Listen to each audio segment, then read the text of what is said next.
لا ما عاد يرعبني ظلم يهددني لا شيء أخسره لا لا مهما يطول الدرب فالحق معه.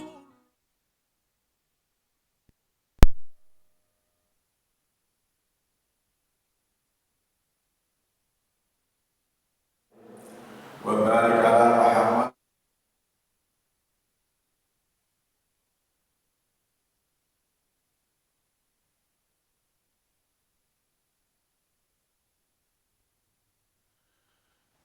Jamaah Maghrib rahimakumullah. Alhamdulillah, marilah kita bersyukur pada Allah Subhanahu wa Ta'ala yang senantiasa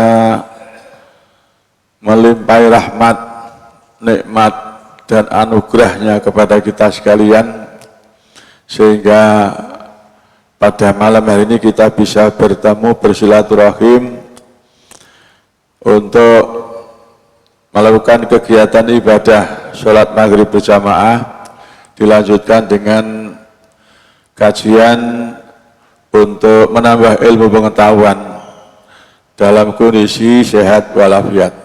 Mudah-mudahan Allah senantiasa memberkahi kita, hidup kita, umur kita, kesehatan kita, sehingga kita akan menjadi manusia yang beruntung. Bapak Ibu jamaah maghrib rahimakumullah, alhamdulillah kita sudah bisa melewati 1 bulan di tahun 1446 Hijriah. Sekarang sudah masuk pada bulan Safar, pada bulan yang kedua, yaitu kita berarti sudah melampaui 1 tahun lebih dari tahun 1445 ditambah dengan 1 bulan yang lalu. Tentunya harapan kita, seluruh apa yang sudah kita lakukan di waktu-waktu yang lalu menjadi satu amalan yang bisa kita bawa sampai kita berada di alam yang kekal abadi. Jamaah maghrib rahimakumullah, pada kali ini saya ingin membawakan sebuah tema yang sederhana, yaitu menghargai waktu. Waktu adalah anugerah Allah yang sangat berharga. Waktu adalah nikmat dari Allah yang harus kita manfaatkan semaksimal mungkin dalam hidup ini. Karena apa? Waktu itu adalah satu kesempatan yang diberikan oleh Allah kepada kita. Berkaitan dengan waktu itu ada beberapa ayat di dalam Al-Quran yang menjelaskan tentang waktu. Setidaknya ada 10 ayat. 5 ayat yang dipergunakan oleh Allah sebagai sumpah, untuk sumpah. Yang pertama di dalam surat Al-Asr, Allah berfirman, wal asri innal insana lafi khusrin. Demi waktu, sesungguhnya manusia itu selalu dalam keadaan rugi. Sampai-sampai Allah bersumpah begitu karena setelah melihat manusia diberikan kesempatan yang luas itu, ternyata banyak yang tidak bisa menggunakan waktu dengan baik, sehingga Allah bersumpah sesungguhnya manusia itu dengan waktu itu banyak yang rugi, banyak yang tidak bisa menggunakan waktu. Kemudian yang kedua di dalam surat Al-Lail ayat 1 sampai dengan 2, Allah juga berfirman, wal laili idza yaksha wan nahari idza tajalla. Demi malam apabila menutupi cahaya siang, dan demi siang ya, apabila terang benderang. Ya. Jadi Allah bersumpah dengan lail, dengan waktu malam. Ini pun juga demikian sebenarnya, banyak manusia yang di waktu malam itu harus digunakan untuk beribadah kepada Allah, tapi ternyata juga masih banyak manusia yang tidak menggunakannya. Demikian juga siang yang diberikan kelonggaran oleh Allah untuk melakukan usaha, mengembangkan kinerjanya, untuk menghidupi keluarga, mencari nafkah dan lain sebagainya, tetapi juga banyak yang tidak seperti itu. Nah, maka Allah pun juga bersumpah demikian. Kemudian yang ketiga, di dalam surat Ad-Duha ayat 1 dan 2, Allah juga menyatakan sumpahnya, wad-duha wal-laili idza saja, demi waktu duha, ya, kata Allah, ketika malam naik, ketika matahari naik, ya. Jadi Allah bersumpah dengan waktu duha ketika matahari naik sepenggalah, dan demi malam apabila telah sunyi. Ya. Dalam dua waktu ini Allah bersumpah karena ada syariat di dalam waktu duha itu, yaitu sholat duha, tetapi juga banyak yang tidak menggunakannya. Padahal 2 rakaat sholat duha adalah merupakan satu amalan yang akan bisa memberikan sodakoh kepada seluruh persendian yang ada di tubuh kita. Jadi kita mempunyai persendian di tubuh kita sebanyak 360 sendi, dan itu memerlukan sodakoh. Nah, sodakohnya itu adalah sholat duha, 2 rakaat sholat duha, tapi tidak banyak yang melaksanakannya. Demikian juga pada malam yang sunyi. Di malam yang sunyi, sebelum firman Allah dinyatakan, wa minal laili fatahajjat bihi nafilatan lak. Di tengah malam, di sebagian malam, hendaknya melakukan sholat tahajud. Nah, itu juga satu amalan yang mempunyai nilai tinggi. Ya, karena apa? Karena Allah menuliskan ayat itu, asa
meninggalkan hal-hal yang sia-sia. Jadi kalau kita ingin menjadi muslim yang baik, maka hendaknya kita mampu meninggalkan perbuatan-perbuatan yang sia-sia, yang tidak ada gunanya. Ya. Ini satu peringatan pada kita agar kita betul-betul memperhatikan waktu. Nah, dalam hidup ini manusia mempunyai kewajiban pokok, kewajiban utama. Apa kewajiban utama kita? Ialah beribadah kepada Allah Subhanahu wa Ta'ala. Dan itulah tujuan utama Allah menciptakan manusia. Sebagaimana disebutkan oleh Allah dalam firman-Nya, "Wa ma khalaqtul jinna wal insa illa liya'budun." Aku tidak menciptakan jin dan manusia kecuali untuk beribadah kepadaku, untuk mengabdi kepadaku, untuk menyembah kepadaku.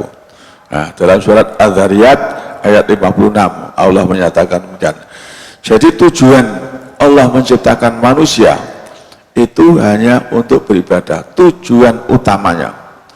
Sehingga kewajiban pokok kita sebagai manusia adalah menyembah pada Allah Subhanahu wa Ta'ala. Karena itu di dalam surat Al-Baqarah disebutkan, ya ayyuhan nasu ubudu rabbakumul ladzi khalaqakum walladzina min qablikum la'allakum tattaqun. Wahai sekalian manusia, itu seluruh manusia. Jadi tidak pandang kaya, miskin, pangkat, rakyat biasa, ya, mempunyai kedudukan tinggi, mempunyai kedudukan rendah, pegawai, non pegawai, seluruhnya diperintah oleh Allah, ubudu rabbakum, sembahlah Tuhanmu. Jadi semuanya manusia, tidak terkecuali, diperintah oleh Allah untuk menyembah kepada Allah.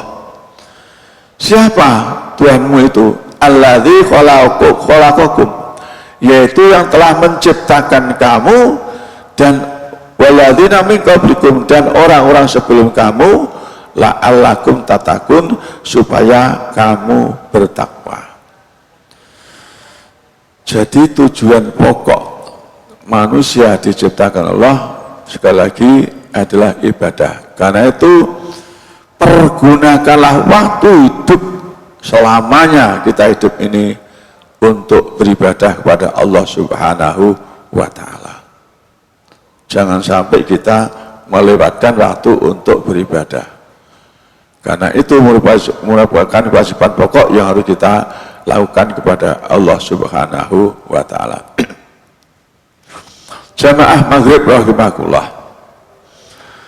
Kenapa kita harus menghargai waktu? Apa pentingnya waktu? Ya, ini perlu kita perhatikan. Pertama, kita harus menghargai waktu karena kalau kita tidak bisa, ya, menggunakan waktu, maka kita akan tertipu oleh waktu itu. Ya. Di dalam firman Allah dinyatakan, "I'lamu annamal hayatud dunya laibun wa lahun wa zinatun wa tafakurun bainakum wa takathurun bil amwali wa aulad kamathali ghaithin a'jabal kufar nabatuhu thumma yahiju fatarahu musfara thumma yakunu khutama wa fil akhirati adzabun syadidun wa maghfiratun minallah wa ridwanun wa mal hayatud dunya illa mataul ghurur." Ya, poinnya itu pada akhir ayat itu, wa mal hayatud dunya illa mataul ghurur. Hidup di dunia itu hanya kesenangan yang menipu, kesenangan yang membujuki kita. Kenapa? Kesenangan yang kita nikmati dalam kehidupan dunia itu tidak abadi, sementara. Kita senang-senang dengan harta yang kita miliki, satu saat kita yang meninggalkan harta atau harta yang meninggalkan kita. Kita bersenang-senang dengan jabatan kita, Suatu saat kita yang meninggal jabatan atau jabatan itu meninggalkan kita. Jadi presiden, aturan di Indonesia paling lama 2 periode 10 tahun. Jadi bupati juga begitu. Jadi gubernur juga begitu. Paling lama 10 tahun. Ya. Berarti akan meninggal kita atau dia jabatan itu meninggalkan kita. Nah, sehingga disebutkan Allah dalam firman ini, kesenangan di dunia itu adalah kesenangan yang menipu, kesenangan yang sementara, yang tidak abadi. Tetapi kesenangan yang abadi adalah nanti di akhirat. Ya. Ini pertama. Kemudian dalam sebuah hadis disebutkan Rasulullah mengatakan nikmatani maghbunun fihima katsirun minan nas. Ada 2 nikmat yang di dalam 2 nikmat itu kebanyakan manusia tertipu. Apa 2 nikmat itu? As-sihah wal faragh. Nikmat sehat dan nikmat sempat. Sehat itu penting. Memang sehat bukan segalanya, tapi segalanya tidak bisa dinikmati kalau tidak sehat. Jadi sehat itu penting. Ya, memang bukan segalanya, tapi segalanya tidak bisa dinikmati kalau tidak sehat. Walaupun bapak ibu punya uang banyak, bisa beli makanan ini, makanan itu, yang enak, yang selera, tapi kalau tidak sehat, ya percuma. Punya rumah gedung magrong, ya, tidak bisa dinikmati karena sakit. Berangkat ke rumah sakit, berada di kamar yang kecil, yang kita tempati di depan yang ukuran 1 meter kali 2 meter, itu aja. Nikmat rumah yang kita bangun sebesar itu tidak bisa kita mati. Kenapa? Karena tidak sehat. Masa dibujuk wayu, diwandingi, dipuk-puk, gak obah belas. Mergo apa? Mergo gak sehat. Nah sehat po, kesangono kok dipuk-puk, dijejeri wis gak karuan. Nah, karena itu sehat itu penting. Tetapi sehat itu juga bisa merupakan nikmat yang bisa menipu kita kalau kita tidak bisa menggunakannya. Demikian juga waktu. Waktu itu juga demikian. Karena itu Rasulullah mewanti-wanti kita. Ada 2 nikmat yang apabila kita tidak hati-hati dalam mempergunakannya, maka kita akan mendapatkan penipuan di dalam nikmat itu, yaitu sehat dan waktu. Nah ini, jadi kenapa kita harus menghargai waktu? Karena waktu itu satu saat bisa menjadikan kita tertipu. Umar bin Khattab pernah mengatakan, ini akrahur rajulah an arahu yamsi sabah lalan ela fi amri dunya wala fi amri akhirah. Sungguh aku membenci seseorang, kata Umar, yang berjalan ya tidak ke sana tidak kemari. Artinya orang itu hidup di dunia tapi tidak memikirkan masalah urusan dunia, juga tidak memikirkan masalah urusan akhirat. Padahal Allah menyatakan wabtaghi bima atakallahu darul akhirah wala tansa nasibaka minad dunya wa ahsin kama ahsanallahu ilaik. Itu ayat Al-Quran. Ya.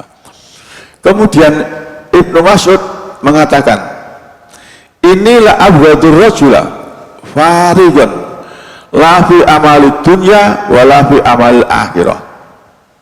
Sungguh aku sangat membenci orang yang menganggur, ya tidak berbuat apa-apa, usaha juga tidak, ya dongo tok ya. Yaitu tidak punya amalan untuk penghidupan dunianya ataupun akhiratnya. Ya. Jadi kita ini hidup dunia harus seimbang. Kebutuhan dunia harus kita penuhi, akhirat juga harus kita penuhi. Tidak boleh salah satunya, tidak boleh. Jadi kalau Rasulullah pernah mengatakan saya tidak senang kalau ada orang yang meninggalkan dunianya karena akhiratnya saja, atau sebaliknya meninggalkan akhiratnya karena dunia saja. Tidak boleh, tapi harus seimbang antara kepentingan dunia dan kepentingan akhirat. Ya, ini satu hal yang perlu kita sikapi dalam hidup kita, karena itu waktu itu sangat berharga. Ya. Kemudian yang kedua, kenapa kita harus menghargai waktu? Karena umur manusia itu terbatas. Apalagi umur umat Muhammad, kita ini sangat terbatas, sangat sedikit. Kalau zaman Nabi Adam umurnya 900 lebih. Nah, Nabi Nuh umurnya juga 900 lebih. Yang paling pendek itu Isa, hanya 30 tahun berapa. Tapi menurut Al-Quran dia sebenarnya belum mati, diangkat Allah ke langit pada saat mau disalib oleh. Nah, nanti akan diturunkan kembali oleh Allah untuk mengingatkan orang-orang yang ingkar kepada Allah Subhanahu wa Ta'ala. Jadi nanti salah satu tanda kalau kiamat itu dekat itu Isa turun kembali. Nah itu. Jadi umur umat Muhammad itu antara 60 sampai 70 tahun.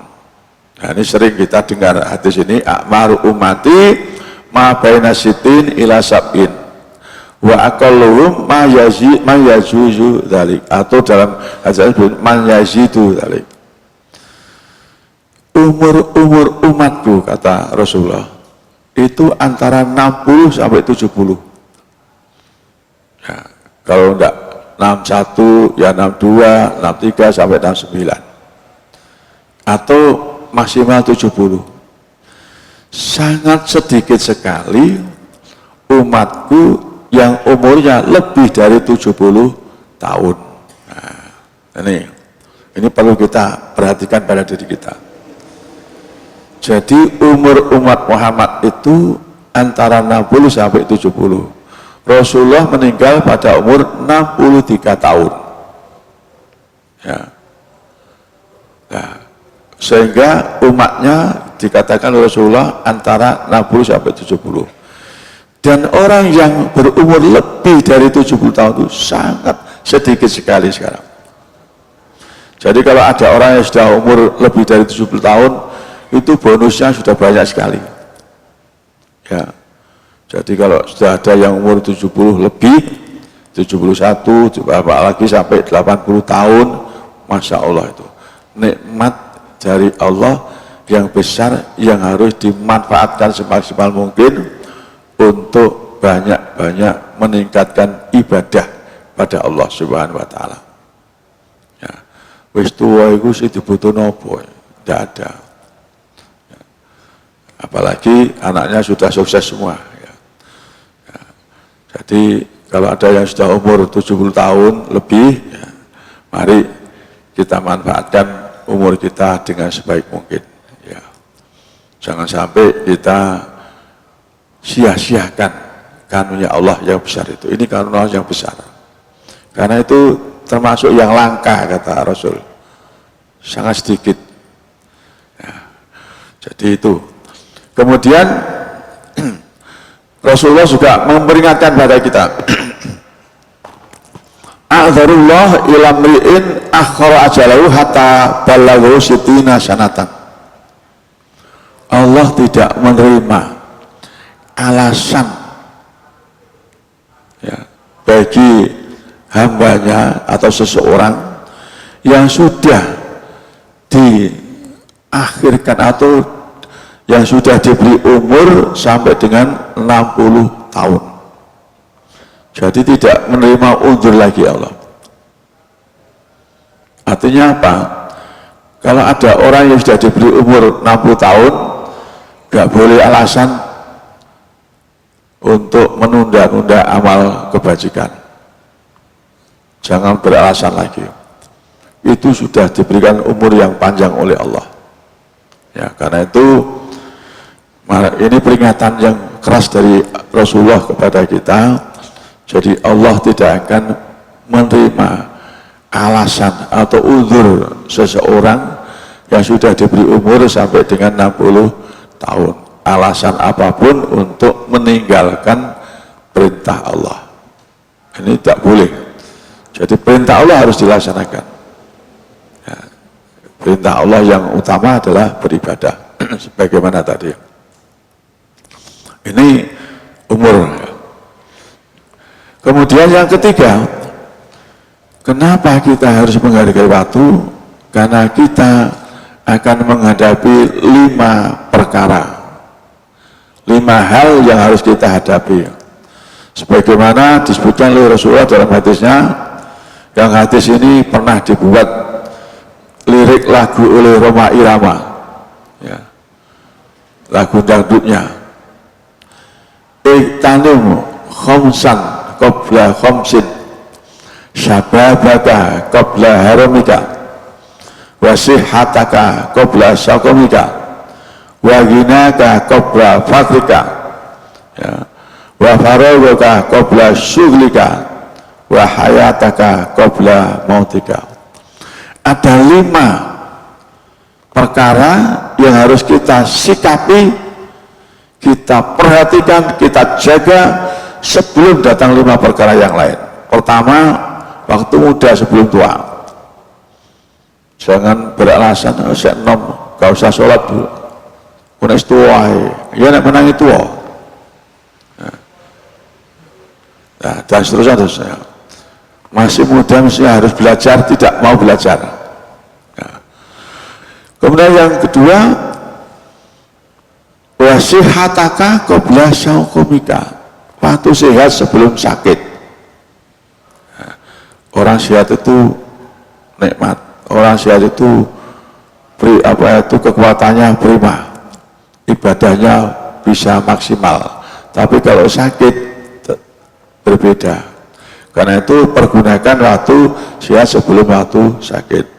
Wa yunaka qabla fakrika, waktu kaya sebelum datang waktu miskin, waktu bangkrut. Waktu diberikan kekayaan, jangan lupa zakat kalau sudah sampai pada nisab, sedekah dan lain sebagainya sebelum datang waktu miskin. Nanti kalau miskin baru menyesal. Seperti orang-orang kafir itu kalau mati begitu mendapat azab dari Allah, dia berkata, ya Allah, seandainya engkau kembalikan aku ke dunia, maka aku akan bersedekah. Ya itu. Makanya sedekah itu sangat penting. Ya kalau sekarang tidak usah menunggu kaya lah. Mampunya sedekah 10.000 ya 10.000 tidak apa. Mampunya 2.000 rutin tidak apa. Lebih baik daripada tidak sama sekali. Kenapa? Jangan sampai kita menyesal seperti orang kafir pada saat begitu sudah meninggal dunia mendapatkan azab dari Allah, mengatakan, seandainya engkau kembalikan aku ke dunia ya Allah, aku akan bersedekah. Wa asaddaqah wa anta saddaq, akan bersedekah. Itu penting ya, karena itu semampu kita mari kita pergunakan. Wa faragaka qabla syughlika, waktu luang sebelum datang sibuk. Wa hayataka qabla mautika, waktu hidup sebelum mati. Ya, kapanpun kita akan mati. Jangan sampai kita mimpi kita akan hidup selamanya, tidak akan bisa. Ya, kullu nafsin dha'iqatul maut, setiap yang bernyawa akan mengalami mati. Karena itu pada saat hidup gunakanlah waktu hidup untuk banyak beramal, berbuat amal soleh. Kemudian berkaitan dengan itu Rasulullah juga bersabda, "Badiru bil amali." Dalam hadis saya bil amali sholihah. Kalau kita ini kenapa? Akan terjadi. Jadi bersegeralah untuk beramal soleh. Karena akan terjadi fitnah. Kakita ilailul mudrimi, seperti potongan-potongan malam yang gelap. Yusbihul rajulu mu'minan wa yumsi kafiran. Pagi hari seorang itu masih beriman, sorenya sudah kafir karena kena fitnah itu. Au yumsi mu'minan wa yusbihul kafiran, atau pada sore harinya masih beriman, paginya kafir karena kena fitnah itu. Ya bu'u dinahu bi'aradin minat dunya. Mereka menjual agamanya untuk kepentingan, ya, keperluan kehidupan dunia. Jadi agama dijual, kampanye mau agama, barang jabatan gak ngelakon agama belas, itu jenis dodol agama ya. Nah, ini satu hal yang perlu kita perhatikan. Karena itu apa? Kita diperintah Rasulullah segera beramal soleh. Jangan sampai kedahuluan dengan fitnah-fitnah yang terjadi pada malam gelap gulita, yang dimana manusia itu paginya iman, sore kafir, sore iman, paginya kafir. Karena apa? Karena banyak fitnah yang bisa mengubah pendirian itu ya. Ini kemudian yang keempat, jadikan kita orang asing di dunia ini.